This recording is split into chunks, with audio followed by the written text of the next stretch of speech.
Welcome to the 2016 Indiana Focus on Inclusion Conference. We are so pleased to have you with us, Dr. Joe Ryan. And you've been here for day one.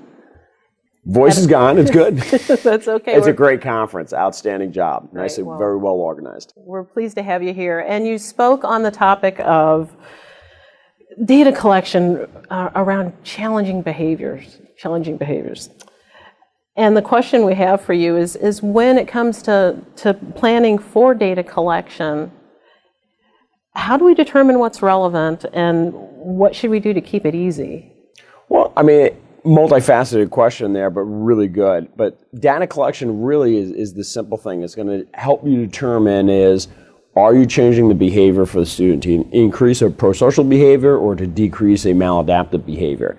And there's numerous different ways that we can collect data on for children for prosocial and maladaptive behaviors. And there's neither one is nor better than the other. It really is dependent upon the behavior itself that you want to look at. The most important that I emphasize for teachers and administrators is to try to get one target behavior that you're looking for. What do you really want to change? Because again, with children with emotional behavior disorders and children with ID, you're going to have more than one maladaptive behavior or a deficit in a prosocial skill in one area. You're probably going to have multiple. So all we can really address, focus on, is the one at a time. So which one's causing the most challenges for the teacher in that classroom there? So define that target behavior and make it very specific so it's observable and measurable. Because I want to be able to go into that classroom, and if I were to go in the same time as you are, we observe a child, we should both come out with this recording of that behavior occurred at the exact same amount of time.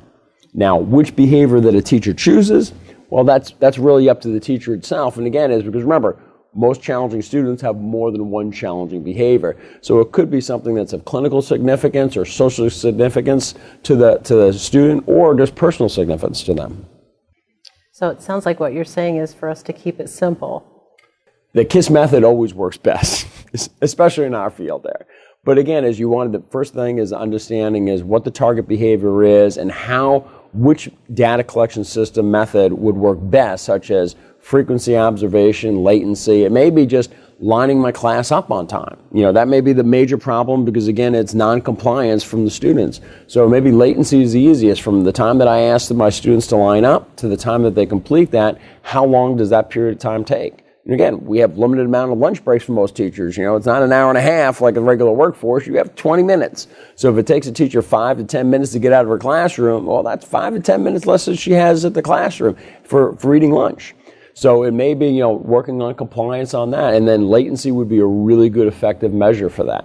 So really depending upon the methodology that you want to select is really dependent upon the target behavior that you're focusing on. Well, thanks for sharing that piece for us, and we'll look forward to hearing more from you at the conference. All right. Well, again, pleasure being here, and thank you so much for having me there. Thank you, Dr. Ryan. All right. Hey, have a great conference. Bye-bye.